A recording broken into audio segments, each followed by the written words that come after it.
Hindi talaga maitago ang nag-aalalang mukha ni Camila. Handa pa siyang humakbang para hilahin ang kanyang mga anak sa abot ng kamay ni Caroline kung magiging bastos lang ang babaeng iyon sa kanila. Ngunit ang kanyang intensyon ay nalaman ni Steven. Kaya naman hinawakan siya ni Steven sa braso. Hindi sa malupit na paraan. Marahang hinaplos ng lalaki ang likod ng kamay ni Camila. Sinabi ng walang tunog, dahan-dahan lang. Kaya, sa gusto o hindi, sumunod si Camila. Napangiti si Caroline. Mga apo ko, napakaganda nyo, may mukha ka ng tatay mo. At doon na lumitaw ang malabong ngiti ni Steven, at nakahinga ng maluwag si Camila. Isalamat sa Diyos, natuto na pala si Caroline na tanggapin ang presensya ng mga anak ko. Muling nagkatitigan sina Steven at Camila. Same with Camila, mukhang gamaan ang loob ni Steven. Ito ay isang magandang simula para sa kanila. Sa pagtanggap ng mga quintuplets, hindi gaanong nag-aalala si Steven. Ang mga quintuplet ay nagbigay ng parehong reaksyon. Nakangiti silang lahat, kahit ngumiti ng napakalawak. Nakikita ang mga hilera ng mapuputing ngipin. Pati ang dimples ay nakikita. Salamat, Lola, napakaganda mo rin. Taos pusong puri ni Riley. Ang iba naman ay tumango. Sobrang ganda. Pagwawasto ni Bettina. Nang marinig ang papuri, namula ang pisngi ni Caroline bahagya. Hindi niya inaasahan na ang mga anak ni Steven ay kaibig-ibig. Hinawakan ni Caroline ang pisngi ni Riley. Pinunasan ito ng hinlalaki. Ganon din ang ginawa ni Caroline sa iba. Pumikit ang mga quintuplet sa isang matamis na ngiti na nilikha. Parang uminit ang kanilang mga puso. Ang pagkuha ng pagmamahal mula sa ina ng kanilang daddy ay isang bagay na talagang inaabangan nila. Hindi naisip na sa wakas ay matutupad na ang kanilang hiling. Totoong laging may bahaghari pagkatapos ng bagyo. What have I done to you, babies? I was so bad. Nakaramdam din ng matinding panghihinayang si Caroline considering na mariin niyang tinanggihan ang presensya ng mga anak ni Steven.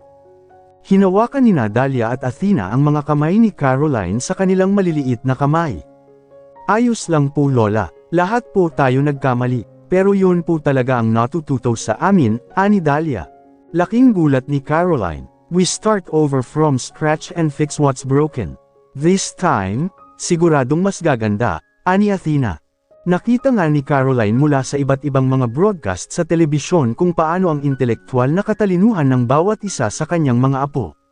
Ngunit ang makita sila ng personal, at marinig ang mga ito na binibigkas ang mga nakakaantig na salita ay talagang hindi siya makapagsalita.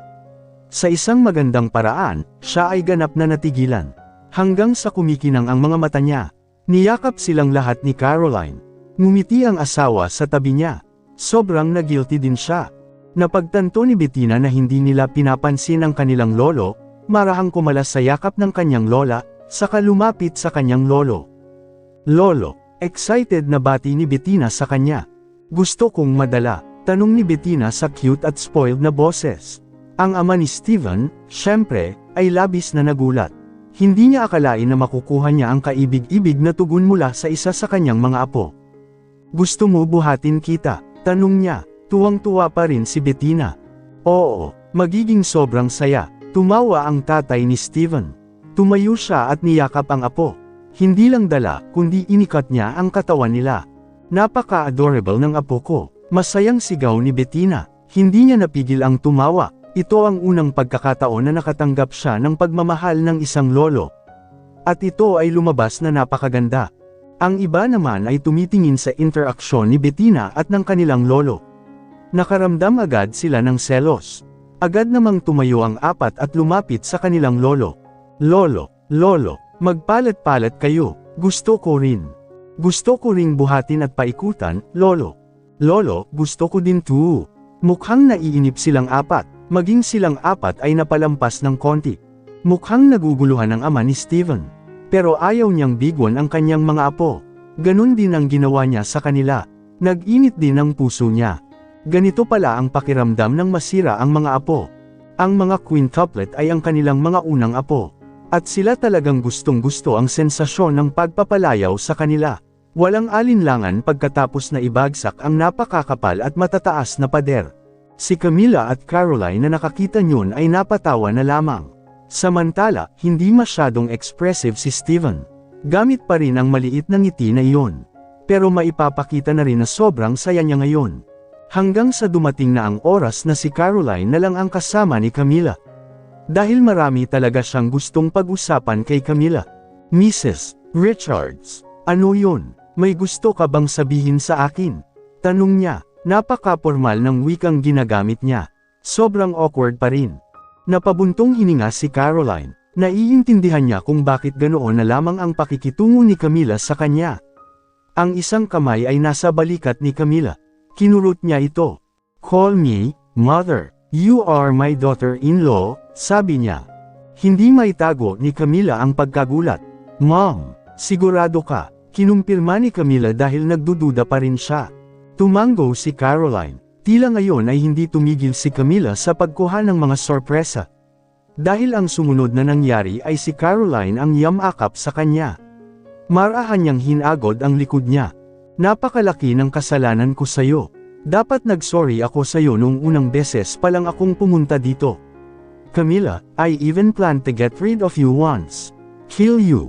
Natahimik si Camila. Narinig niya siguro ang usapan ni Caroline kay Ivana noong mga oras na iyon. At oo, ang sakit nandyan pa rin ang puso niya hanggang ngayon. Pero ayaw ni Camila na gawing sirain ng mga masasamang nangyari sa nakaraan ang mga magagandang bagay sa kasalukuyan.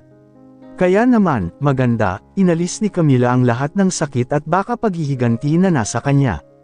Sumilay ang ngiti sa magandang mukha ni Camila. Gumanti siya ng yakap pagkatapos ng ilang saglit na katahimikan. Yakapin mo siya ng mahigpit. Okay lang, nanay, gaya ng sinabi ng anak ko. We start from scratch. Making a new story doesn't sound bad, ani Camila. Nakahinga naman ng maluwag si Caroline sa narinig. Nakita ni Steven ang matamis na interaksyon ng biyenan at manugang. Sinandal niya ang likod niya sa dingding. Nasa braso niya si Bettina. Habang ang apat ay nakikipaglaro pa rin sa kanilang lolo. Napatingin si Bettina sa kanyang ama. Daddy, tawag niya. Yes, princess. Nagniningning ang mga mata ni Bettina. We made it. We have a happy family right now. Our dreams come true, sabi ni Bettina. Tumawa si Steven. Kinurot niya ang chubby chick ni Bettina. Oo, Bettina, ginawa namin ito. Ang mga magagandang pangarap sa wakas ay natupad. Salamat sa Diyos. Tumunog ang shutter ng camera sa tenga. Ang mga kislap ng liwanag ay patuloy ding umaatake sa mga mata ng pamilyang Richards. Sa ngayon, ang tirahan ni Steven ay palaging hinihintay ng mga mamamahayag na gutom sa balita tungkol sa kanyang pamilya. At ngayon ay isang gininto ang pagkakataon na bihirang makuha ng mga reporter. Parang paghahanap ng kayamanan nang makita nilang pumunta sa bahay ang nanay at tatay ni Steven. Pagkatapos ng alitan, naniwala sila sa pagitan ng magulang at ng anak. Napatingin si Caroline kay Steven. Huminga siya ng malalim.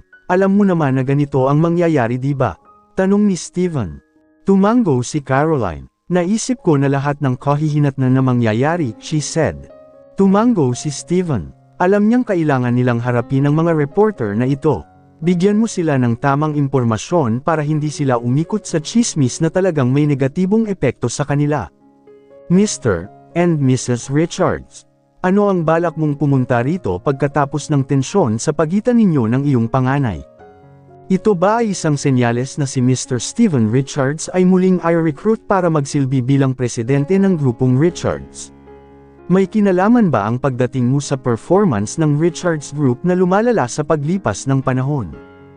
Ibig sabihin ba nito ay walang kakayahan ng iyong bunsong anak na si Franco Richards para pamunuan ang Richards Group?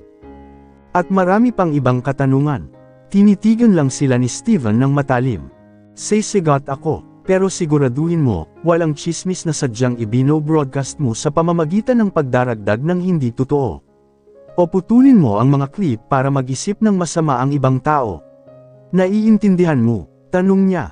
Ang titig ng lalaki ay nagpahayag ng katatagan kaya agad namang sumang-ayon ang mga reporter.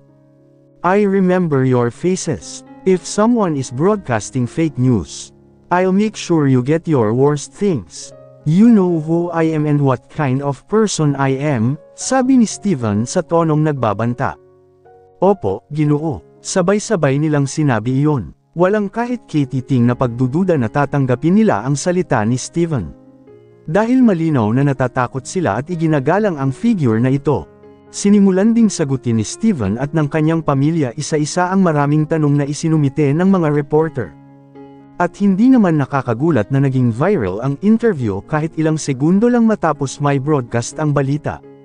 Ang excitement na nilikha ay nagtataas ng maraming kalamangan at kahinaan. Parehong mula sa mga tagalabas at mga partido sa loob mismo ng pamilya Richards. Maraming alitan at hindi pagkakaunawaan ang nangyari sa pagitan ko at ng aking extended family. Lalo na ang tatay at nanay ko. We can conclude that the news circulating about us is 50% true. But today, we have managed to clear everything. Sa pagdating ng aking mga magulang, nagkaroon ng seryosong pag-uusap sa pagitan namin upang gibain ang lahat ng mga pader na naunang nilikha. Kaya, umaasa kami, wala nang balitang kumakalat tungkol dito, matigas na sabi ni Steven. Ang mas naging kapana-panabik ay kung paano hinawakan nina Mr. at Mrs. Richards ang kanilang mga apo.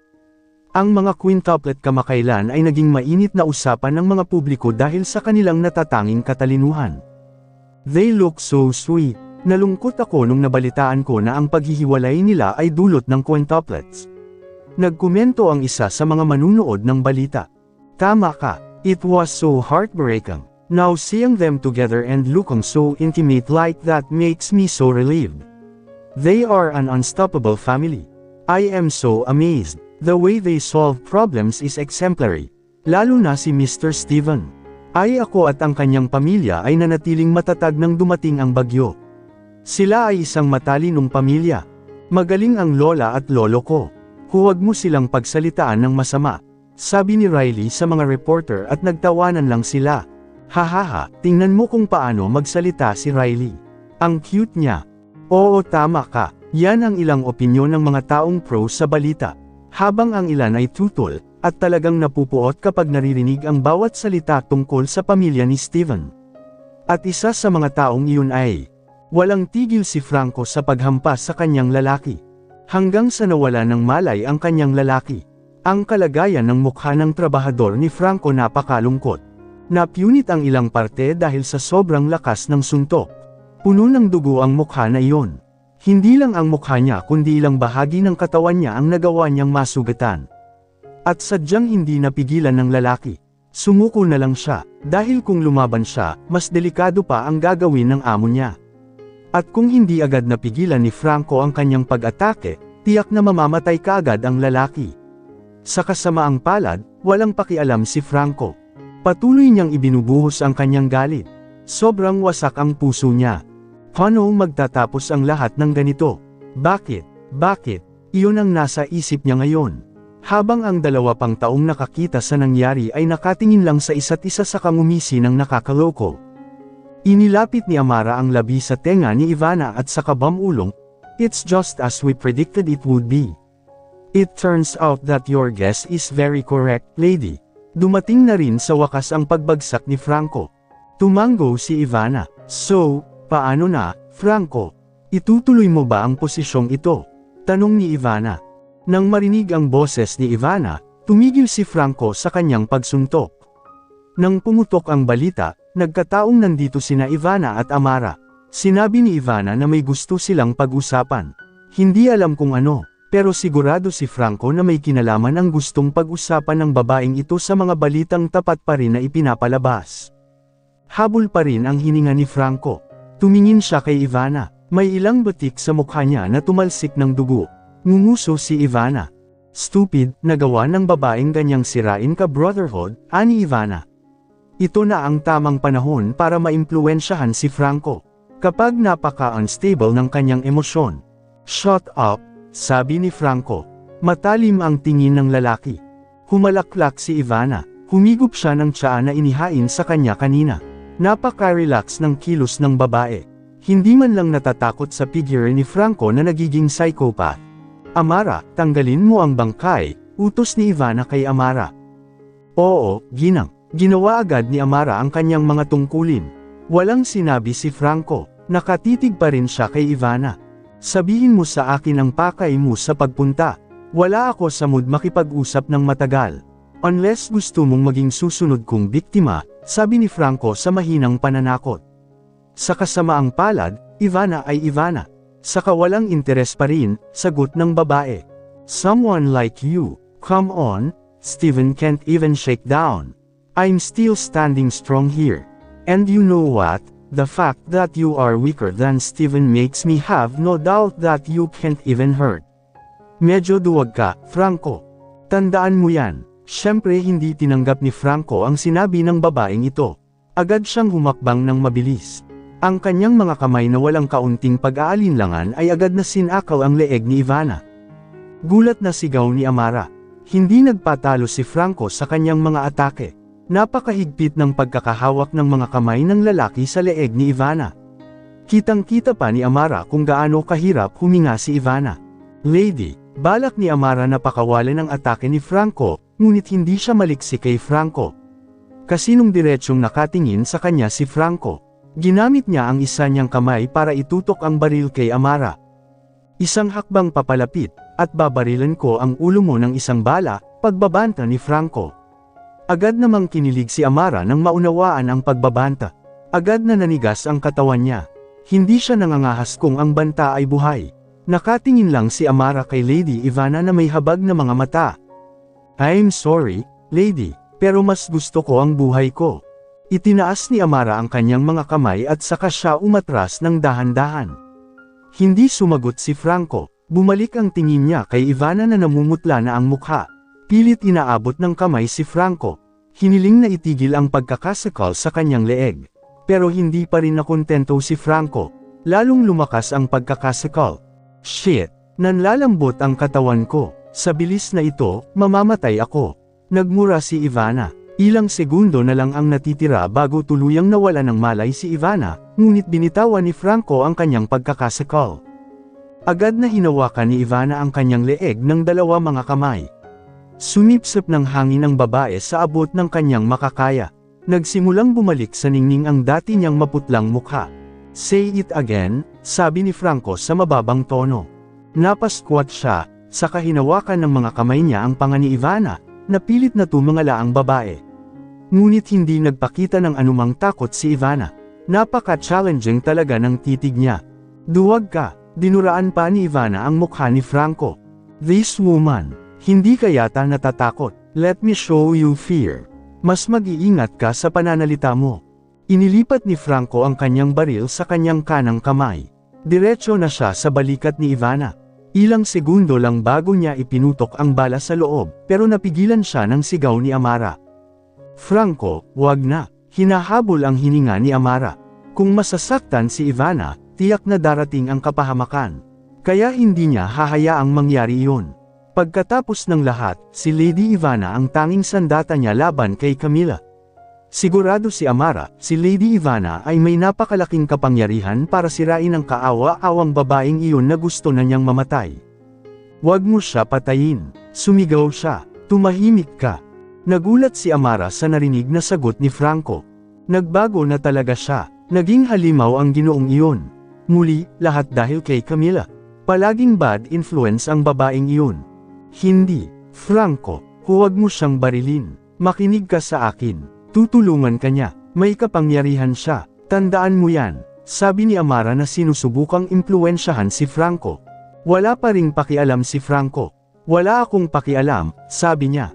Huminga ng malalim si Amara. Fair na, magtulungan tayo. Ikaw, ako, at si Lady Ivana ang magiging pinakapatay na sandata para kay Steven. Gusto mo siyang talunin, di ba? Kung iyon talaga ang gusto mo, then take my word for it. Ibaba mo na yang armas mo. Wala pa ring pakialam si Franco. Muli, hihilahin niya ang gatilyo ng kanyang armas. Gusto mong makalimutan ni Camila ang kapatid mo, di ba? Agad na huminto ang mga galaw ni Franco. Bahagyang umangat ang sulok ng labi ni Ivana sa pagbabago. Alam niyang sobrang interesante kay Franco ang sinabi niya kanina. Napatingin si Franco kay Ivana ng matalim na tingin. Humalaklak si Ivana. Itinulak niya si Franco palayo sa kanya gamit ang natitirang lakas niya. Sa pagkakataong ito, hinayaan ni Franco na maanod ang kanyang katawan. Ano ang ibig sabihin nito? Yan ang tumatakbo sa utak niya ngayon. Tinapik-tapik ni Ivana ang kanyang damit na parang may alikabok. Umakto ang babae na parang walang nangyari kanina. Nakasandal ang likod niya sa ulo ng upuan at nakahalukip-kap ang mga binti at braso. Diretso ang tingin niya kay Franco. Sit down for a moment, Mr. Richards. This is a great opportunity for you. I clearly know what you want. Sigurado ka bang ayaw mo muna akong kausapin? Just to the point, mariing sabi ni Franco. Maupo ka, sabi ko, revise ni Ivana. Damn it! Nagmura si Franco sa loob-loob. Pero himala, siya sinunod ang utos ni Ivana. Umupo siya sa sofa. Ivana pa rin ang direksyon ng kanyang katawan, sabik na sabik siyang naghihintay sa gustong pag-usapan ng babae. Samantala, si Amara, na nakitang napakamasunurin ni Franco, ay namamangha na lamang sa lakas na taglay ni Lady Ivana. Napakagaling talaga ni Lady Ivana. Hindi masama na ako ang kakampi niya. Ngumisi si Amara. Say it. May kikinig ako ngayon, sabi ni Franco. Napangiti si Ivana nang marinig iyon. Anong magandang aso? Dapat magalit si Franco, pero hindi naman. Nanatiling flat ang mukha niya. As you know, araw-araw, mas tumitibay ang samahan ni Steven at Camila. Maraming nakakasakit na pangyayari ang nangyari sa pagitan nila pero sila pa rin ang magkasama. At kapag naintindihan mo, mas lalong tumitibay ang kanilang pagmamahalan. Ibig sabihin, napakahirap nilang gawin. Hiwalay na, sabi ni Ivana. Hanggat nawala siya, syempre, hindi siya tatahimik.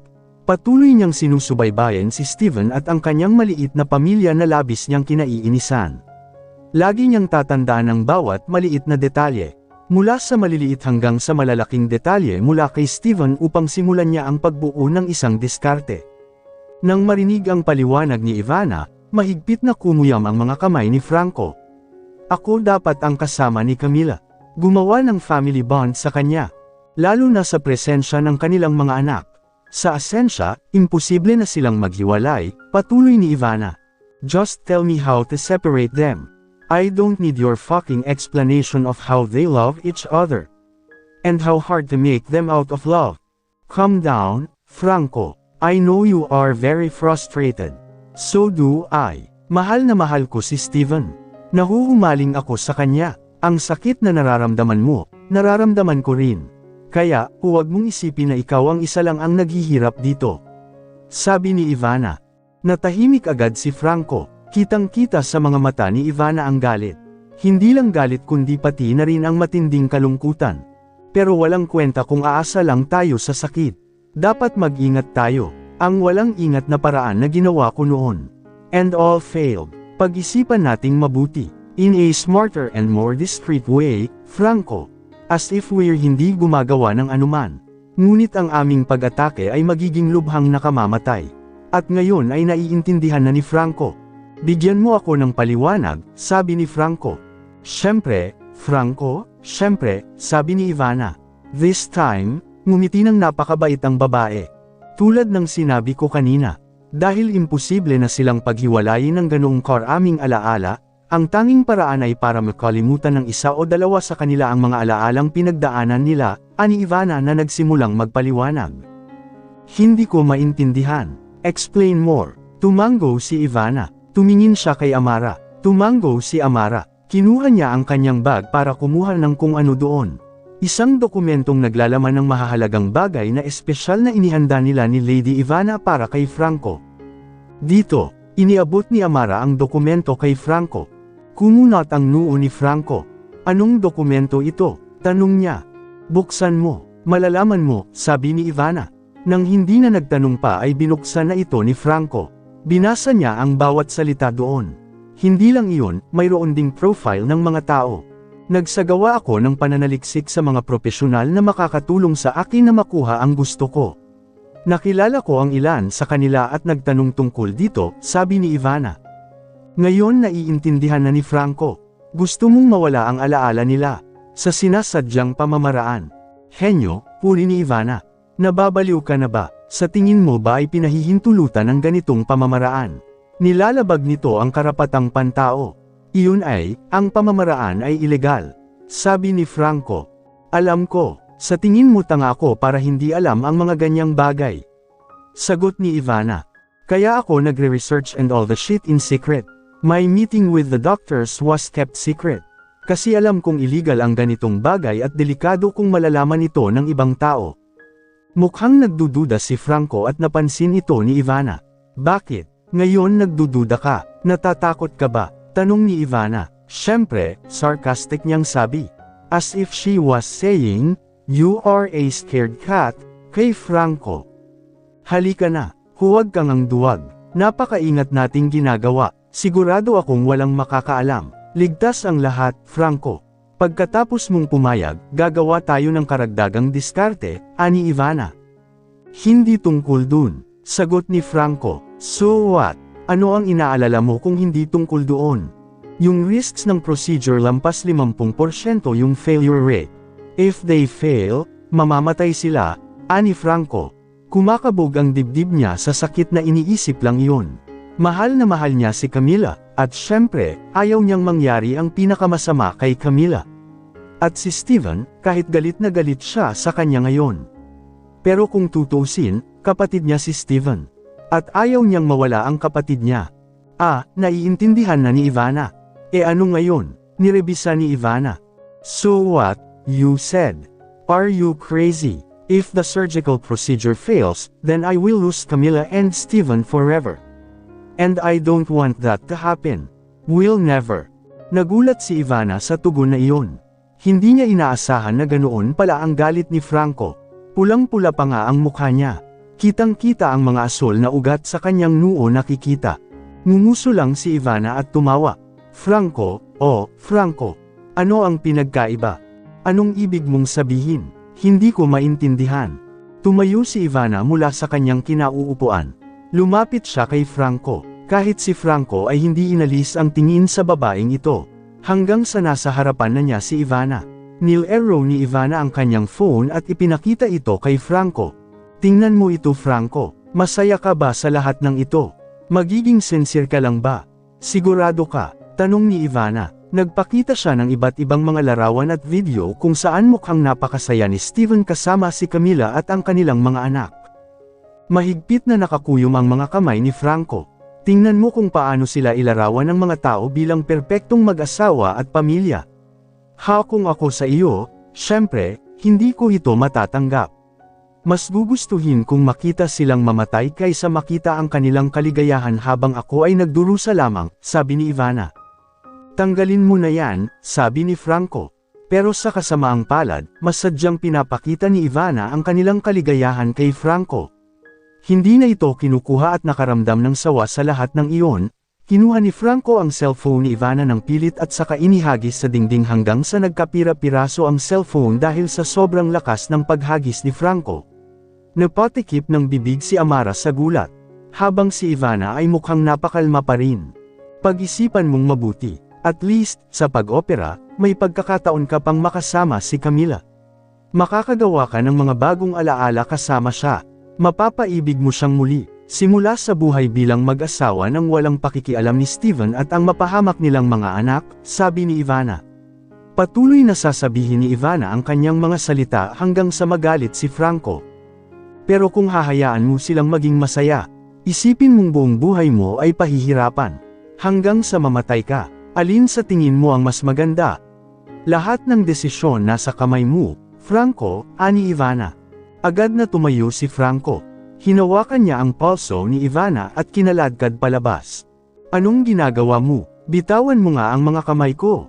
Galit na galit si Ivana dahil muli siyang ginamo ni Franco. Franco, bitawan mo siya. Pilit na pinipigilan ni Amara ang masungit na ugali ni Franco.